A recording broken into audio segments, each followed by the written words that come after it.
Hi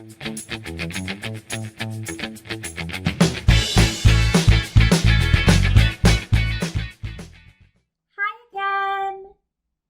Do you like writing stories? Do you like telling stories?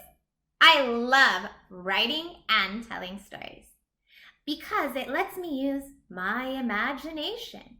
I get to close my eyes and imagine what is happening in the story. Many times I look outside my window and I imagine what is happening. I see people, animals, and I come up with little stories. And sometimes I write them down in a journal. In this next exercise, you are going to have a chance to do the same thing. You're going to see 4 pictures, and in each picture, something is happening. But it's up to you to decide what.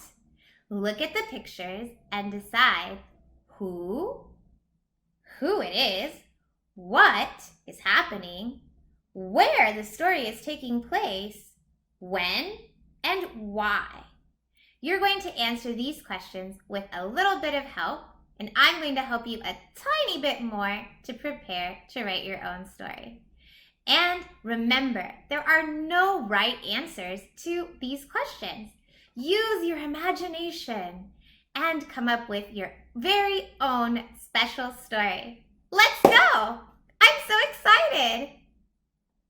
In exercise 15, you're going to look at the pictures and answer these questions to prepare you for exercise 16, where you're going to write a story about the pictures. Now let's look at each exercise in a little bit more detail. These are the 4 pictures that you're going to use to write your story. When you look at each picture, think about who is in the picture, the people, what is happening, when it's happening, where it's happening, and why it's happening. Exercise 15 is going to help you think about the answers to the questions posed by the question words who, what, where, when, and why. Under each question word is a series of questions that it asks you to think about. Write the answer to each question before you try to write your story in exercise 16. For example, under who, question E says, who is the main character in your story? The main character is the person that the story is about. And F asks you to think of a name for your main character. Again, it could be any name. That's your choice. Under what, it asks you to think about what is happening in each of the pictures. And under when, it asks you to think about when your story happens. Is it happening now, or did it happen yesterday or last week? And it reminds you to use the correct verb tense for when your story happens. If your story happened yesterday or last week, then you need to use the past tense. But if it's happening right now, you'll be using the present tense and probably the present continuous.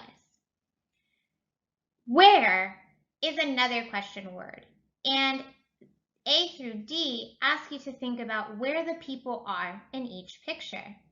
Again, there are no specifically correct answers, but obviously some answers are not possible.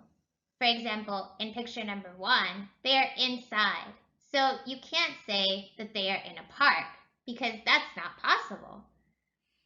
And the last one is why. Why is the girl surprised in picture 1? Why do you think? Or why do you think the boy is at the doctor's office in picture 2? And what about picture 3? Why is he taking medicine? This is medicine. Make sure that you can see that. And again, in picture 4, why is the boy back at the doctor's office? All right, well, once you've answered these questions, you'll be ready to write your story. Use your answers to the questions in exercise 15 to write a story about the pictures. Make sure to include all of the important information, including the name of your main character. And have fun writing this story. And don't forget to use your imagination. Good luck and goodbye!